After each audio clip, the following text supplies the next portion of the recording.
I guess my first question is just briefly let everyone know about your histories and journeys that brought you here to BLF, but also in that it would be nice for those of us who don't know to have some sense of BLF, where it has been and where it is now.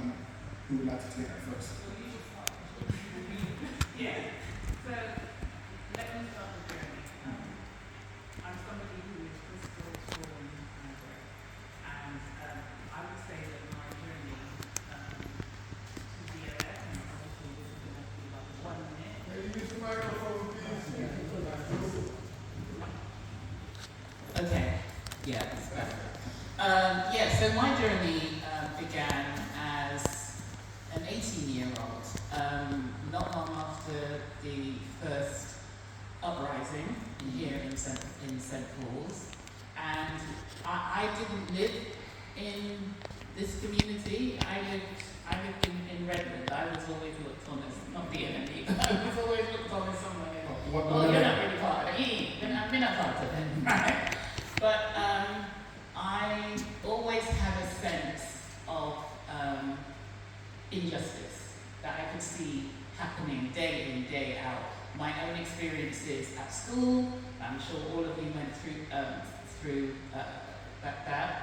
But I think for me, fundamentally, it was, looking at the injustice that was happening right in our faces, the subsidies that were coming in, the arrest of our young men, the over-representation in the prison system, you name it. We're on a mouse wheel, I call it, because it's generational. It just keeps going and keeps going. And so after the riots, when the riots happened, and I think it's Margaret Thatcher, William Albright was the MP, and he's one of the reasons why we have this building here, even though it's a Tory. I'll allow him that. But we managed to, so the city was invited to bid for regeneration funding. And my surprise was that who was really talking to the community? We're the ones who had taken up kind of arms, but yet it was the council and many other people who didn't even come from our community having the conversations amongst themselves about what they were going to do to address the problems in our community. And I remember going to a meeting, and it was held at the Kula, like their only consultation meeting. They had a consultation meeting, nobody ever heard anything about it, and by chance, and I was working, I think I started to work here at the Mark Connect Centre, by chance, we got wind of the fact that there was a meeting happening at Bristol City Council, and they were going to make a decision about the bid that was going to go forward. I think they were going to ask for 10 million or something to do regeneration. And I'm asking the question, who from our community is actually at this meeting, who's part of the conversation that is happening? So Asha just took up for herself, and I decided for the very first time to go down to City Hall, and I remember going into room 15, it's now room 1 at this moment in time, my very first experience. And as I fling open the door, you think there's anybody who would like me in the room? The room is packed with officers, councillors, different community organisations. But I'm the only black person in the room. But yet this money is about St. Paul's, it's about Eastern, it's about how we're going to redress the imbalance. And I remember, I am who I am, and I've never changed who I am. And the first thing I said was, who is there representing us? Who's the ones making these decisions? How come we're not part of the decision-making process? And I remember one senior CEO came up to me and said, oh, Asha, you need to know that sometimes decisions are made in smoke-filled rooms, right?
who then made me deputy mayor for 7 of the 8 years that I was in politics.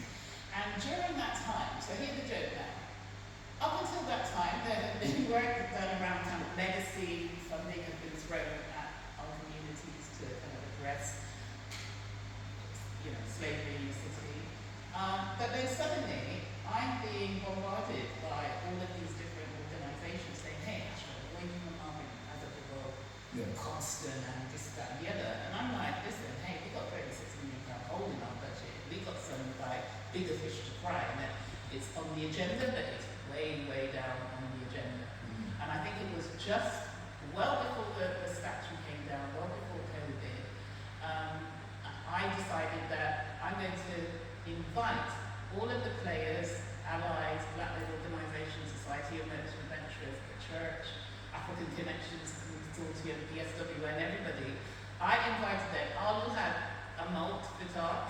I was like, okay, I'm going to bring you all together, and I want all of us to be to talk their truth about what it is that they want to see happening in the city. How do we address legacy in the city?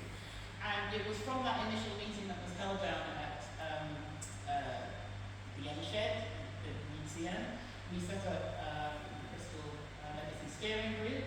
I asked Professor Oliver Telly, who's a professor of history, African history at the university, to chair, and she chaired the steering group for about 18 months to 2 years before I kind of stepped in.